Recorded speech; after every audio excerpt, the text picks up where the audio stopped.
Assalamualaikum warahmatullahi wabarakatuh. Alhamdulillah. Kita masih tetap berdua lagi aja dulu nih sepi banget ya. Iya. Kadang-kadang ternyata gini ya Teh ya, kalau nggak ada ibu-ibu tuh walaupun baru beberapa hari tapi rasa kangennya tuh udah gimana luar gitu. biasa, tapi pasti nonton juga Kak. Harus ibu-ibunya udah janjian kok, udah ada di Instagram, udah bilang di Instagram Cahaya Pagi, mereka udah komen kalau tetap nonton Cahaya Pagi. Masya Allah, terima kasih. Ini pemirsa yang ada di rumah juga tentunya semoga selalu dalam keadaan sehat, selalu dilindungi oleh Allah Subhanahu Wa Taala. Amin. Teteh gimana kabar? Alhamdulillah sehat. sehat. Walaupun memang agak sayu juga ya nih, biasanya depan bantal doang jadinya. Jadi bawaannya apa Teh? Iya, subuh juga kita dilihatnya kan. Bawaannya jadi ngantuk ya Teh kalau ngelihat bantal. Iya. Teh gini Teh, gimana kalau kita ngobrolin seputar tidur, tapi bukan tidur yang malam-malam. Kita ngobrolinnya, kita membahas tentang seputar tidur siang. Karena ternyata gini, kalau misalnya orang-orang mungkin kalau bagian terbiasa ngerasa tidur siang itu ya udah tidur siang aja. Padahal kalau dikaji lebih dalam lagi, itu tidur siang itu banyak banget manfaatnya. Ini salah satu manfaatnya adalah ketika kita tidur siang, terus kita bangun, pasti tuh badan tuh lebih terasa bugar lagi. Teteh sering nggak sih ngerasain kayak gitu? Iya kan? Kayak tiba-tiba di charge aja gitu, padahal tidurnya cuma kayak 15 menit atau 10 menit. Nah, tapi kalau misalnya dalam Islam sendiri, sebenarnya tidur siangnya itu yang seperti apa sih Teh? Masya Allah, begitu adab-adabnya diperhatikan. Sampai tidur ada adabnya, mau makan ada adabnya, sampai kentut gak ada adabnya. Insya Allah kita ngaji di Cahaya Pagi. Buka mata, buka hati. Yuk ngaji, yuk. Itu sendiri jadinya. Baik, bismillah, alhamdulillah, wassalatu wassalamu ala rasulillah wa ba'd. Di dalam surah Ar-Rum ayat 23 Allah Subhanahu wa taala berfirman, A'udzubillahi minasyaitonir rajim. Wa min ayatihi manamukum bil-laili wan-nahari wa ibtigha'ukum min fadli. Inna fi dzalika laayatin liqaumin yasma'un. Dalam tafsir Al-Mukhtasar dikatakan wa min ayatihi, dan di antara tanda-tanda keagungan dan keesaan Allah, manamukum bil-lail wan nahar, yaitu tidur kalian di waktu malam dan tidur kalian di waktu siang untuk beristirahat dan letihnya dari pekerjaan. Wa batiga'ukum min fadli, di antara tanda-tandanya bahwa dia menjadikan siang agar kalian bergerak di muka bumi untuk mencari rezeki daripada Allah Subhanahu wa taala. Inna fi dzalika laayat, sesungguhnya di dalam hal itu benar-benar terdapat bukti-bukti. Buat siapa? Liqaumin yasma'un, bagi orang yang mau mendengarkan dengan pendengaran yang penuh perhatian dan penerimaan. Shadaqallahul azim. Pemirsa Cahaya Pagi yang dirahmati Allah, tidur bukan sembarang tidur. Bukan juga lirik yang mengatakan bangun tidur, tidur lagi. Bangun tidur, tidur lagi. Eta bangun, eta tidur lagi. Tidur be ujung-ujungnya. Jadi kadang saking capeknya, lelahnya dalam pekerjaan, orang bisa rebahan sampai tiduran Kak. Kadang kita kalau lagi di jalan ngelihat di motor aja orang bisa rebahan. Iya. Bagus kagak ngeguling itu siapanya? Motornya. Ya, dengan porsi yang cukup, ternyata tidur itu dapat menjadikan seseorang menjalankan aktivitas kesehariannya secara maksimal. Bahkan Jalaluddin As-Suyuti dalam Ar-Rahmah fi Tibul Hikmah mengatakan porsi tidur yang ideal bagi manusia dalam sehari semalam adalah 6 sampai 8 jam. Dengan menyertakan tidur qailullah, tidur di siang hari. Nah, sekarang kita bahas tidur di siang hari. Ternyata merupakan sunnah Rasulullah SAW, tapi banyak yang melupakannya. Memasuki waktu siang ini kan kadang ada kebiasaan yang bahkan Rasulullah SAW terbiasa juga para sahabatnya untuk tidur sejenak, yang disebut dengan qailullah. Rasulullah SAW bersabda, qilu fa inna syayatina la taqil. Qailullah atau istirahatlah kalian, istirahat siang maksudnya, sesungguhnya setan itu tidak pernah istirahat siang. Bahkan setelah wafat Rasulullah SAW, kebiasaan ini selalu diikuti para sahabatnya. Tadi produser kita cerita waktu di Saudi lagi liputan siang-siang saking rajinnya nih Ustadz Uzair dia keluar. Taunya sama kementerian dicamkan. Udah tahu siang mah waktunya setan. Bener Ustadz Uzair keluarnya ke hotel dia ngegeletak. Au tidur au pingsan. Bahkan karena memang waktu setan ternyata. Sebuah riwayat menyebutkan pernah suatu ketika ada orang Quraisy yang duduk di depan pintu Ibnu Mas'ud ketika tengah hari. Ibnu Mas'ud mengatakan, bangkitlah kalian untuk istirahat siang. Yang tertinggal hanyalah bagian untuk setan. Makanya hati-hati pemirsa dirahmati Allah, tidur atau istirahat siang atau qailulah namanya juga termasuk kebiasaan yang menyehatkan. Asalkan tidak berlebihan. Dan tentu itu semua akan menyegarkan badan kita, juga membantu kita untuk membangun sholat malam. Bagaimana caranya kita mesti tidur atau gimana Kak? Ada pertanyaan juga nih, kita kan tetap nggak bisa dipaksain merem, nggak bisa. Qailulah dalam bahasa Arab artinya memang tidur pada pertengahan siang. Karena diterjemahkan qailulah itu dengan tidur siang, maka banyak yang menyangka qailulah itu mesti harus tidur. Padahal kurang tepat. Qailulah itu memang diartikan tidur sejenak di siang hari, tapi maknanya juga mencakup istirahat pada siang hari. Kareni mau nyenderan di kursi ngelendet, ya, di balik rebahan, walaupun ngejep doang, itu maka itu sudah dinamakan qailulah. Jadi inilah yang ditegaskan oleh As-San'ani rahimahullah, bahwa qailulah adalah istirahat pada pertengahan siang walaupun dia tidak tidur.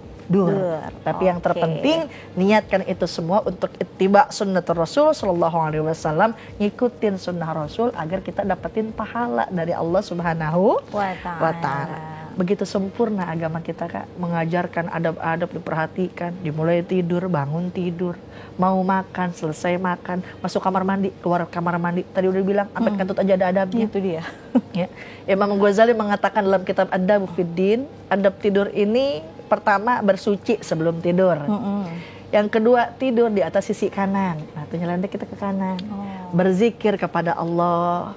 Kemudian ketika bangun, ia baca doa, alhamdulillahilladzi ahyana ba'dama amatana wa ilaihin nusur. Kadang kita bangun tidur ngogorenjol, lihat handphone.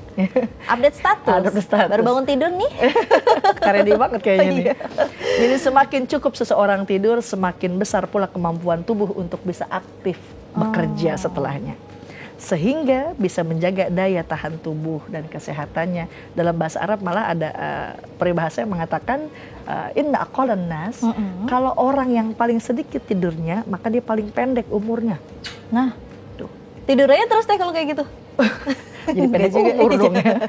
Bahkan dalam tibu wasihah medis dan kesehatan itu mengatakan tidur siang ini ternyata memiliki banyak manfaat. Apa aja tuh? Tadi Kareni udah bilang kan, meringankan beban dari kelelahan, bisa ngerelaksasi, nambah fokus dalam bekerja. Ada lagi mood. Kita kan perempuan mood-moodan. Iya. Ya Allah, boro-boro lagi kerja. Tidurnya aja nih seorang istri ngimpi lakinya selingkuh. manyunnya apa pagi lagi. Kita tidur siang, makanya kalau lagi stres sama suami, ibu lagi kesel sama laki, udah tidur aja dah. Jangan pakai yang dibuntel-buntel, malam-malam pergi keluar, dia di Isra kali. Ya Allah. Isra kan on the way. Iya. Perjalanan kapan? Malam.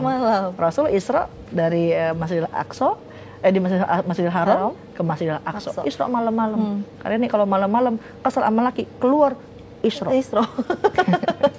Bahkan Al-Ghazali dalam Ihya Ulumuddin mengatakan tidur qailullah itu adalah sunnah yang dapat membantu seseorang untuk melaksanakan qiyamul lail, salat tahajud.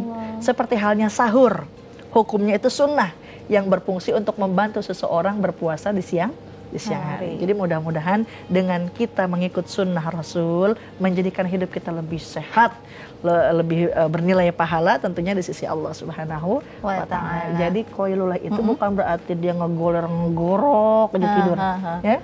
Tapi cukup istirahat sejenak, mau nyender atau mau rebahan, mau kata ngejep doang kayak. Nah itu apalagi kalau kita niatkan untuk mengikuti sunnah Rasul, maka sudah mendapatkan pahala qailullah tadi. Wallahu ta'ala.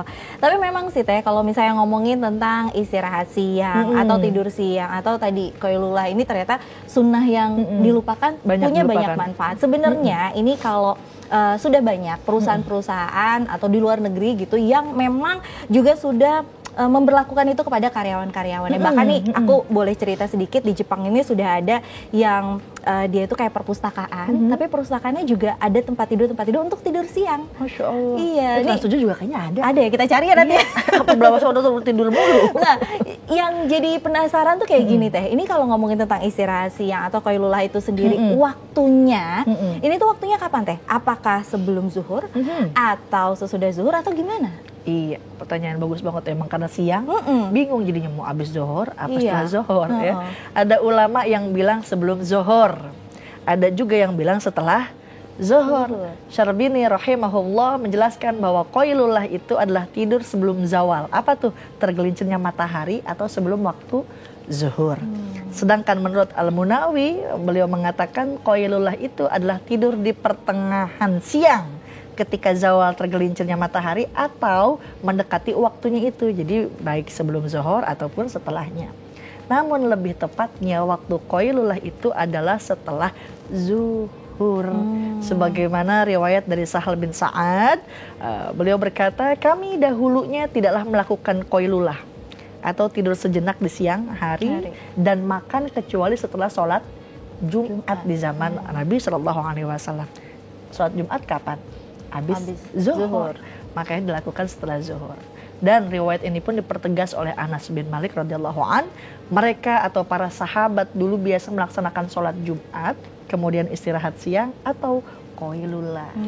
Jadi anjuran Nabi itu untuk tidur siang sangat bermanfaat dan terasa bagi mereka yang terbiasa. Betul. Terasa segar, tadi Kak Reni bilang kan.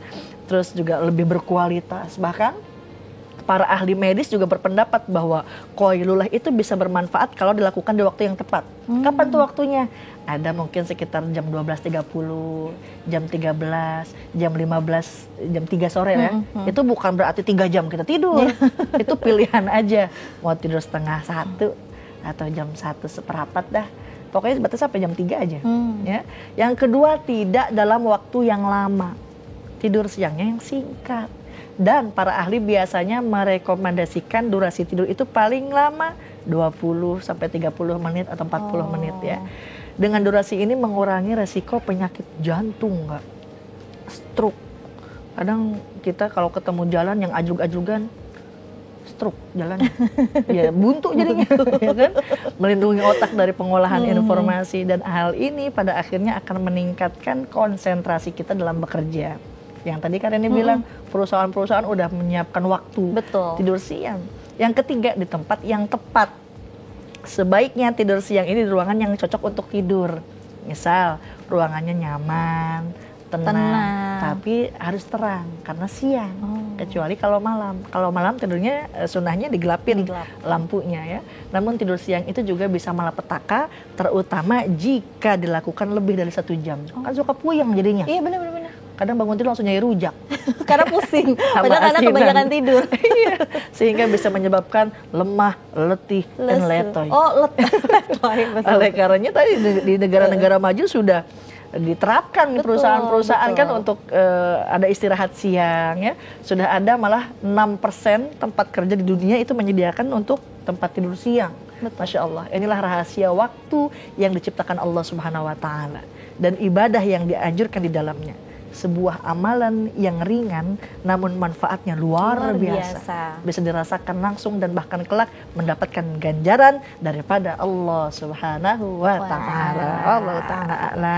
Ini kayaknya tim mager ini bahagia sekali nih. Wah, itu waktunya saya untuk istirahat. Tapi yang tadi Teh bilang gitu, yang penting durasi waktunya juga harus dikira-kira, jangan sampai kelamaan, jangan sampai panjang. Iya, 15 menit setengah jam cukup lah ya, insya Allah. Tapi gini Teh, kan kadang-kadang kita udah coba tidur nih, aduh nggak ngantuk-ngantuk nih, udah selesai sholat zuhur gitu, nggak ngantuk-ngantuk gitu, datang ngantuknya pas asar, jelang maghrib, baru tidur gitu. Gimana, boleh nggak sih Teh tidur jam segitu Teh? Kan siang juga itu, jelang sore tapi. Jelang sore tapi ya, maksa. Jadi berbeda dengan tidur di siang hari yang memiliki keistimewaan yang luar biasa, pemirsa yang dirahmati Allah. Sebaliknya, semua keutamaan dan keistimewaan itu akan sirna jika hari mulai sore. Khususnya setelah memasuki waktu asar. Para ulama terdahulu menganjurkan agar menghindari tidur pada waktu asar. Bahkan Khalid bin Jubair dari kalangan seorang sahabat, beliau berkata bahwa tidur sore itu adalah tindakan bodoh. Sedangkan Makhul dari kalangan tabi'in membenci tidur sesudah asar. Karena apa? Khawatir akan menyebabkan gangguan was-was. Aduh, ini kita wudhu benar belum nih ya? Aduh, udah takbiratul ihram udah benar belum ya? Bahkan dalam kitab Ta'lim tidur abis asar yurisul majnun, mewarisi kegilaan.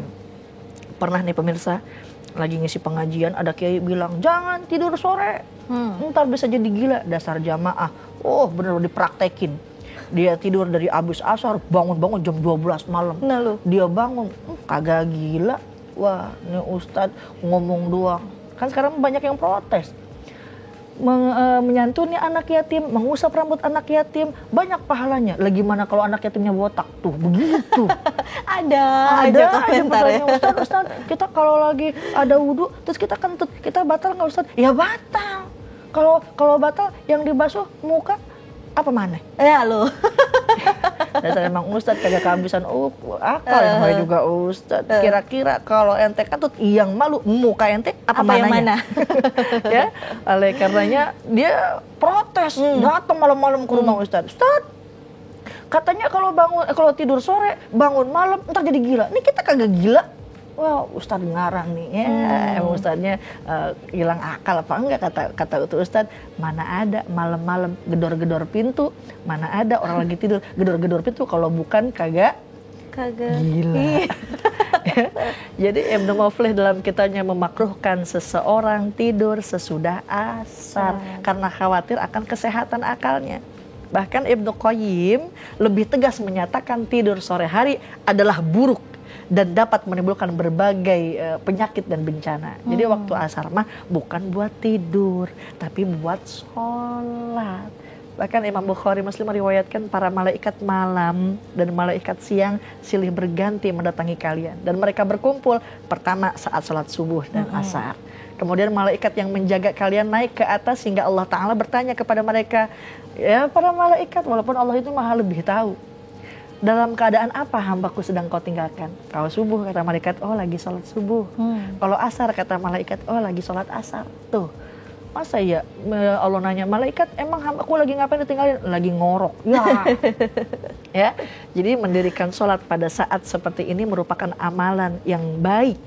Bahkan malaikat pun akan membawa amalan itu kepada Allah Subhanahu Wa Taala, melaporkan langsung. Subuh ditinggalin sama malaikat, kita lagi sholat. Asar ganti tuh malaikat, kita juga lagi sholat. Malu sama Allah. Tanya malaikat, Cing Mumunnya kagak ada. Cing Mumun lagi ngorok habis asar ya. Bahkan Rasul mengatakan tidak akan masuk neraka seorang pun yang mengerjakan sholat sebelum matahari terbit, yakni sholat subuh, dan sebelum matahari terbenam, yaitu sholat asar. Tapi jangan sholat di waktu setelah sholat asar, sholat sunnah misalkan. Karena ini udah sholat asar, sholat sunnah tuh tidak diperbolehkan, tidak dianjurkan. Karena apa? Terbit atau terbenamnya matahari sama dengan kedua tanduk setan mengiringinya. Oleh karenanya semuanya sudah diatur sedemikian rupa. Jangan tidur di waktu asar. Udah dikasih koilulah tadi. Abis zuhur emang waktu istirahat itu enaknya ya siang kan? Iya. Kadang udah selesai makan siang, bawaannya urat ngantuk sih mata, urat perut kenceng gitu, urat mata kendor, leh-leh ya. Oleh karenanya pemirsa yang dirahmati Allah, tidurlah di waktu siang, walaupun sekejap, sebentar atau ngejep doang, istirahat doang, karena itu adalah sunnah. Dan sayang sekali banyak sunnah ini dilupakan oleh kita sebagai umat Rasul Sallallahu Alaihi Wasallam. Allah Ta'ala alam. Habis kadang-kadang orang-orang suka berpikir, apalagi kalau misalnya bulan Ramadan gitu, wah tidurnya habis asar bangunnya maghrib enak banget itu. Tapi ternyata jangan seperti itu, karena justru malah tidak diperbolehkan. Sekarang ini seperti biasa, karena tidak ada ibu-ibu di studio, jadi kita memberikan kesempatan untuk para pemirsa di rumah yang ingin bertanya lewat media sosialnya Cahaya Pagi. Kita akan mengecek apakah sudah ada Oke, sudah ada. Wah, ini susah dibacanya. Ini siapa Dari ya? VNRY. Semuanya Run aja namanya run. Iya, pokoknya dari inilah. Pertanyaannya gini teh. Ustazah mau nanya dong, kapan sih waktu yang dianjurkan Rasul untuk tidur dan kapan waktu yang tidak dianjurkan untuk tidur? Makasih Ustazah. Sama-sama. Gitu. Beneran namanya. Iya, susah ya. Jadi bagus sekali ya, waktu yang tidak dianjurkan untuk tidur ya lagi nyetir. Jangan, itu bahaya. Kata kameramen jangan ya. Jadi yang pertama waktu diperbolehkan untuk tidur yang tadi kita sudah bahas, qailulah tadi. Yang sudah kita sebutkan, al-qailulah wahiyya sunnah.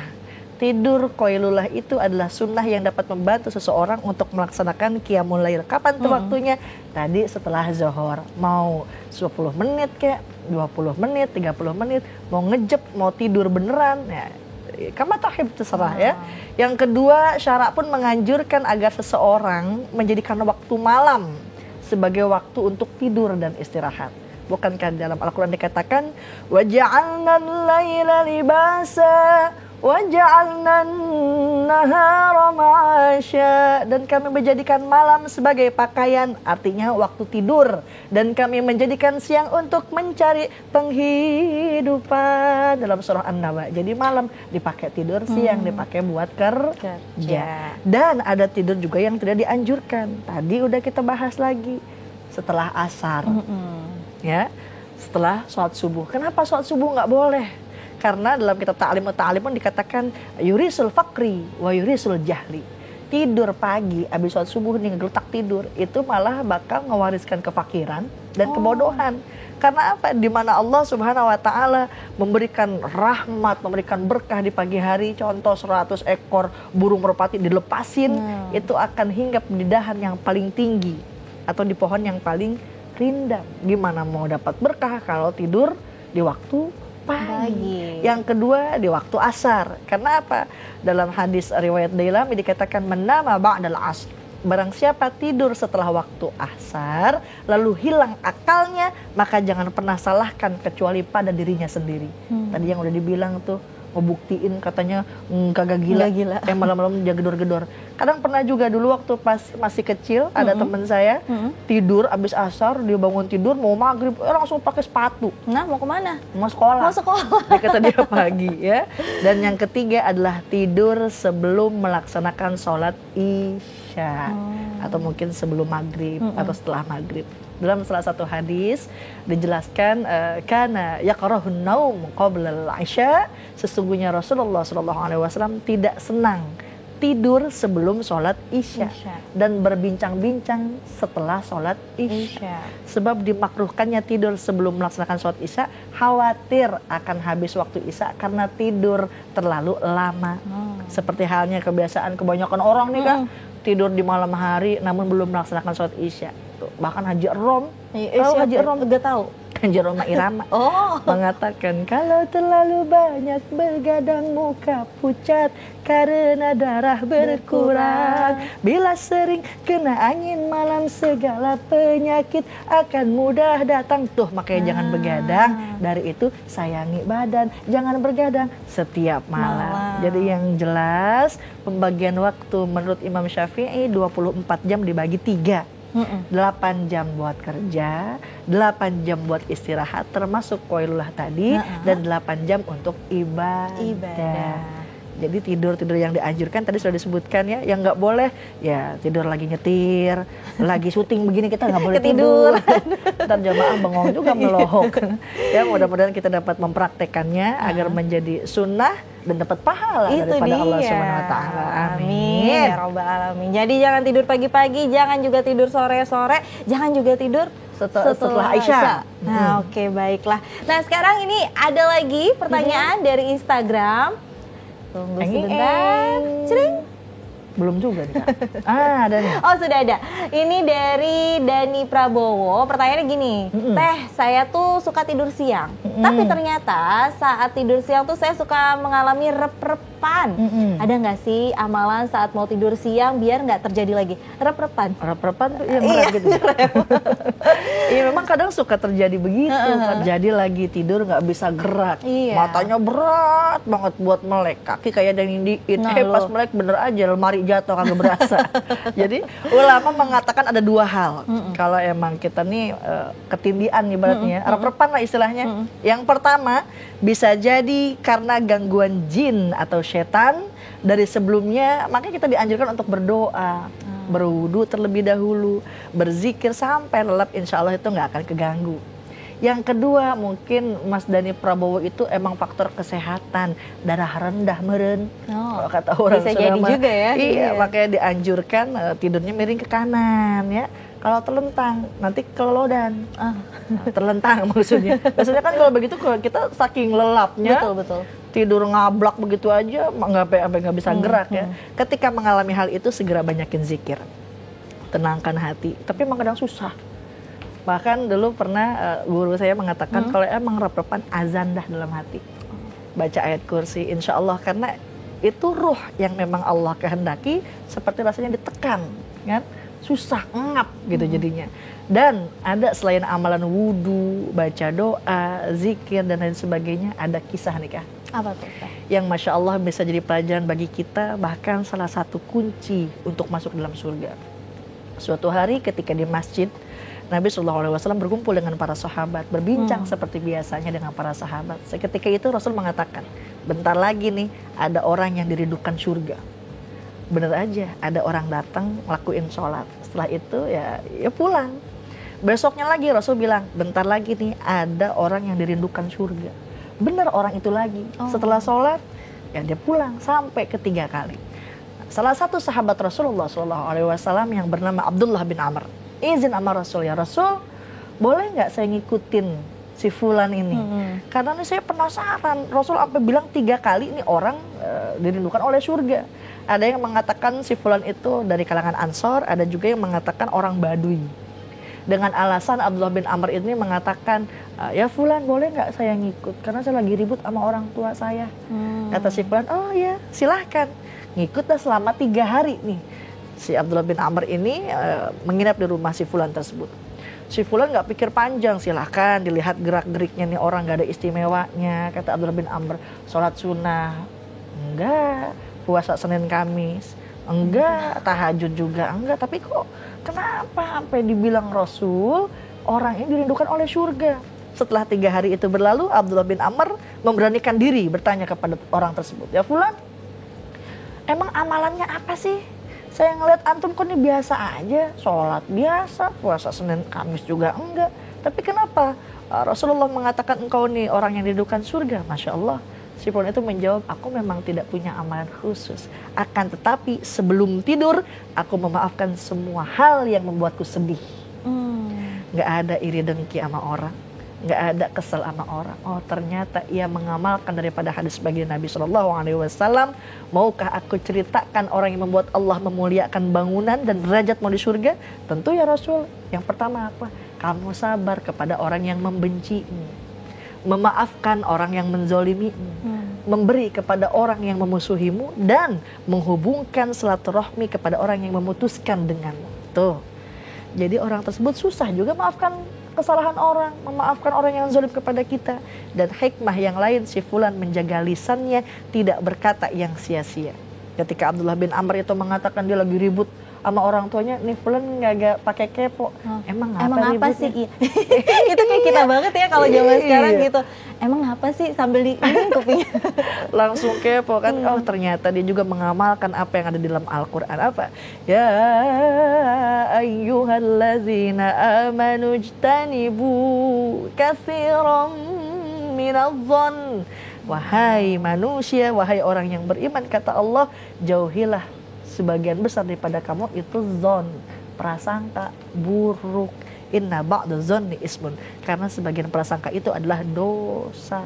Wala tajassasu, jangan diulik-ulik, jangan dicari-cari kesalahan orang. Wala yaghtab ba'dukum ba'du, jangan menggunjing satu dengan yang lainnya. Itu ternyata hikmahnya orang tersebut mengamalkan sesuatu sebelum tidur, yaitu memaafkan kesalahan orang lain kepada dirinya. Masya Allah. Insya Allah bukan hanya rap-rapan lagi, bisa masuk surga. Insya Allah, amin. Amin. Boleh dipraktekkan tuh, nggak cuma untuk Mas Dani ya, tapi untuk kita semua. Iya. Alhamdulillah. Jadi ada ilmu baru nih Teh buat saya, insya Allah juga buat pemirsa yang ada di rumah. Qailullah, ini istirahat siang, tidur siang yang ternyata itu mudah sebenarnya untuk kita lakukan, tapi punya manfaat yang luar biasa. Insya Allah habis ini setelah kita mendengarkan Cahaya Pagi di hari ini bisa langsung sama-sama kita praktekkan, dan insya Allah juga kita akan mendapatkan manfaat yang seperti tadi Teh cerita. Tapi habis zuhur ya, iya, bukan betul. habis nonton langsung ngegorel tidur. Jangan ya, ada keberkahan di pagi hari, ingat itu. Dan tanpa terasa kita sudah ada di penghujung acara. Terima kasih sudah menyaksikan program Cahaya Pagi pada hari ini, dan tentunya jangan lupa untuk terus menyaksikan program Cahaya Pagi di waktu dan jam yang sama. Saya Reni Risti dan juga Teh Liza Aziza pamit undur diri. Wassalamualaikum warahmatullahi wabarakatuh. Alhamdulillah.